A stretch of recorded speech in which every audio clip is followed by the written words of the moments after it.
Hi there, I'm Jill Finley from Jillily Studio, and I'm here at the Riley Blake Studios because I want to share with you my product, the Press Pad. And this is a fabulous product that will help you with your applique, and it's also useful in embroidery. So let me tell you why you would need it.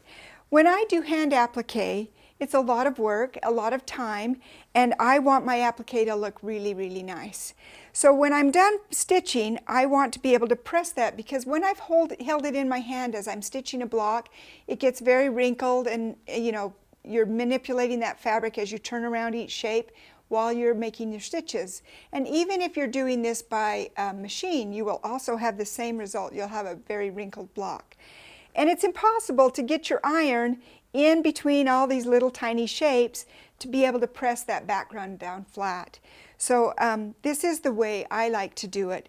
And not only that, it preserves the lift that I get on my applique shapes. Now on this quilt, this is called Lena's Garden. This is a pattern that's available on my website. And it is, it's got a lot of applique on it, and it's got beautiful lift on these shapes. You can see that when you have a block, and this isn't quilted yet, you can still see the lift I've got on this shape as I've done my stitching, because I've rolled that edge down to meet the background, and that creates lift on the top of the shape. It's also accentuated by having the quilter quilt densely in the background and not go over your shapes, and that will create the lift on your shape even more. And so I want to preserve that. And let me get the Press Pad.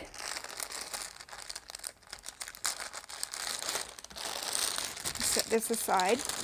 So in order to do that, I've got this pad. And this is basically a terry cloth pad.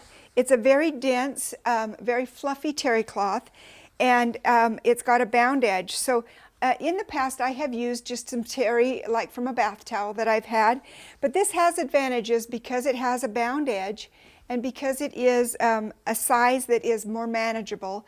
And the most important thing is that it doesn't get mixed up with my other laundry and in my bath towels, so that it is dedicated to my quilting room. So it's specific for this purpose, and I love it for that. This is going to help me create the lift. Now, what I'll do is, you'll notice on this block, it's pretty wrinkled, and it would be hard to get my iron in here to just press the background without pressing the shapes down. So I'm going to put my block on my applique Press Pad surface right side down. And then I've got an iron with steam in it, and I'm going to just press across it. And as I press, I'll kind of maybe gently tug on the background of the block to get it to lay flat. So let's start right there.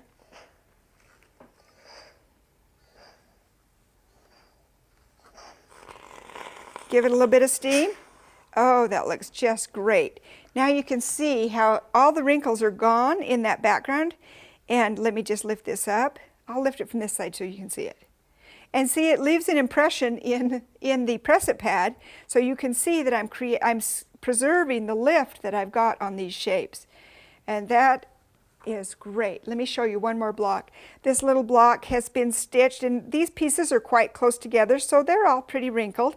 I'm going to put it right side down on my Press Pad, and then take my steam iron.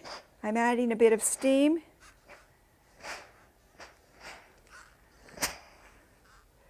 When you've got a large block, you can really tug on it to make sure you create the shape like I did on this block here, but you can see I've got all the wrinkles out of the background and retained all the lift on those shapes. So, and you can see that impression was right in my Press Pad. You can use either side of your Press Pad. It doesn't matter. They're both very fluffy and will have a place for your pieces and your applique to